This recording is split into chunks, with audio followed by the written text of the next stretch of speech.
hello friends Mamoni blog and cutting ले आपनालोक स्वागतम जनालो মই আজি এটা নতুন ভিডিও লৈ আপোনালোকৰ ওচৰলৈ আহিছো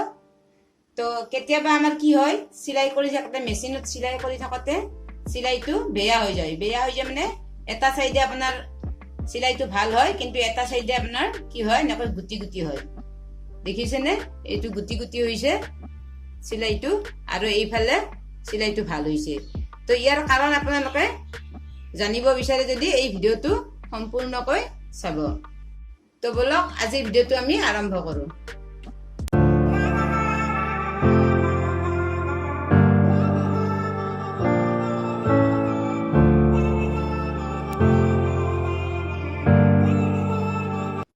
তো আমি কেতিয়াবা মেচিনৰ কাম কৰি থাকতে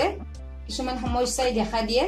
সেই সমস্যাবিলাক আমি কেনেকৈ ঘৰতে সমাধান কৰিব পাৰো বা মেচিনটো আমি কেনেকৈ ঘৰতে ভাল কৰিব পাৰো সেই বিষয়ে আজি মই এই ভিডিওটো জনাম তো ভিডিওটো আপোনালোকে শেষলৈকে চাই থাকিব তো কেতিয়াবা কি হয় আমাৰ সিলাই কৰি থাকতে ওপৰৰ সিলাইটো বেয়া হৈ যায় আৰু তলৰ সিলাইটো কিন্তু ঠিকে থাকে তো ইয়াৰ কাৰণটো হৈছে মই দেখুৱাই দিছো এই চাব এইটো সিলাই কৰিম মই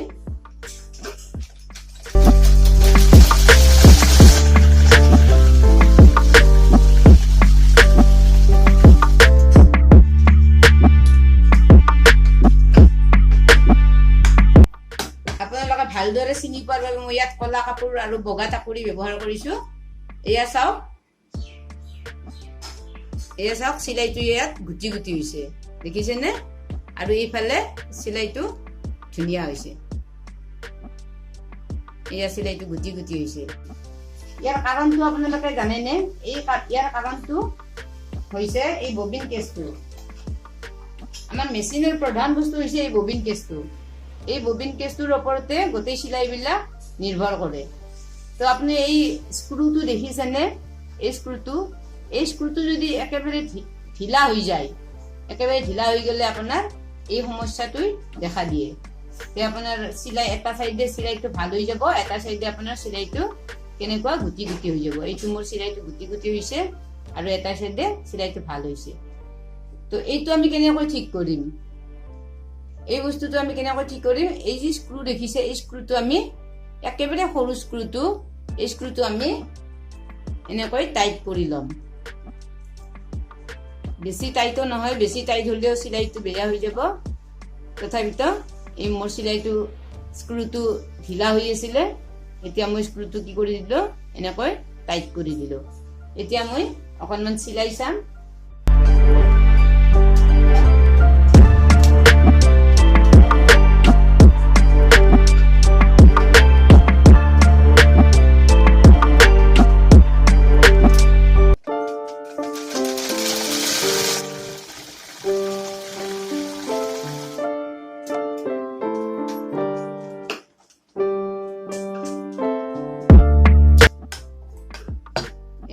মই টাইট কৰি দিয়াৰ বাবে সিলাইটো দুয়োফালে একে হৈ গৈছে ভাল হৈছে সিলাইটো ধুনিয়া হৈছে এইবাৰ এই স্ক্ৰুটো ঠিক কৰি টাইট কৰি দিয়াৰ বাবে সিলাইটো ভাল হৈ গৈছে তো আৰু কিছুমান এনেকুৱা সমস্যা আছে সেই সমস্যাবিলাকৰ আকৌ এটা মই কৈ দিছো আমাৰ কেতিয়াবা কি হয় এনেকৈ সিলাই কৰি থাকতে পিছফালে বহুত সূতা জাম খাই যায় কি হয় মেচিনটো নুঘুৰা হৈ যায় এইফালে পিছফালে বহুত সূতা জাম খাই যায় থোপ হৈ যায় সূতাৰ থোপ হৈ যায় আৰু এইফালে অৱহত কি হয় মেচিনটো নুঘুৰা হৈ যায় তো তেতিয়া হলে আমি কি কৰিম এই চাবচোন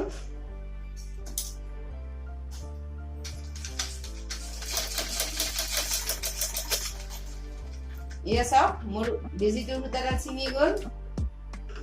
আৰু পিছফালে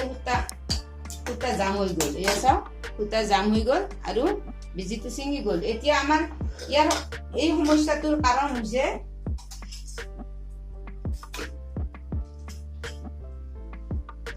এনেকুৱা কাৰণ হলে আপোনাৰ ববিন থোৱা জায়গাখিনি যে আছে সেই জায়গাখিনি সূতা জামো হৈ যাব পাৰে বা সূতা ফাঁচিও যাব পাৰে ইয়াৰ কাৰণটো দেখিছেনে এই ববিন কেছটোৰ আমি এনেকৈ সূতাডাল সুমুৱাই দিওঁ কিন্তু ইয়াত কি হৈ আছে মোৰ সূতাডাল সোমাই নাই এয়া চাওকচোন মোৰ সূতাডাল এনেই আছে আমি কি কৰোঁ ববিন কেছটোত সূতা লগাওঁতে এনেকৈ সূতাডাল ভিতৰত সোমাই দিওঁ এনেকৈ লগাই দিওঁ তো মোৰ ইয়াত সূতাডাল বাহিৰ ওলাই আছে এতিয়া চাব মই চিলাই দিম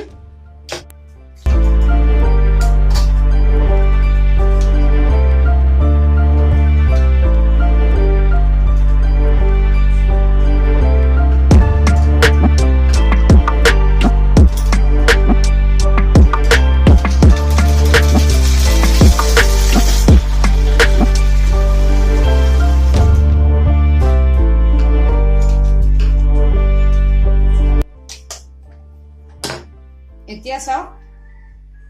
ইয়াত মোৰ কোনো সূতা থোপ খাই নাই চিলাইটো ধুনীয়া হৈ গৈছে চিলাইটো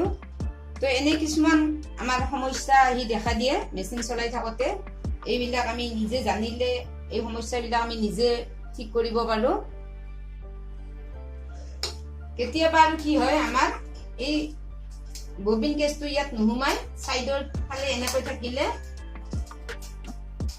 ইয়াত নোহোমাই সাইডৰ ফালে এনেকৈ থাকিলে তেতিয়া হলেও আমাৰ কি হয় মেচিনটো নুঘুৰা হৈ যায় সেইবাবে আমি ববিন কেছটো লগাওতে খুব সাৱধান হ'ব লাগে ইয়াত এটা ফাঁক আছে এই ফাঁকটোৰে এই যেটো এইডাল বাহিৰ ওলাই আছে এই ফাঁকটোৰে এনেকৈ সোমাই দিব লাগে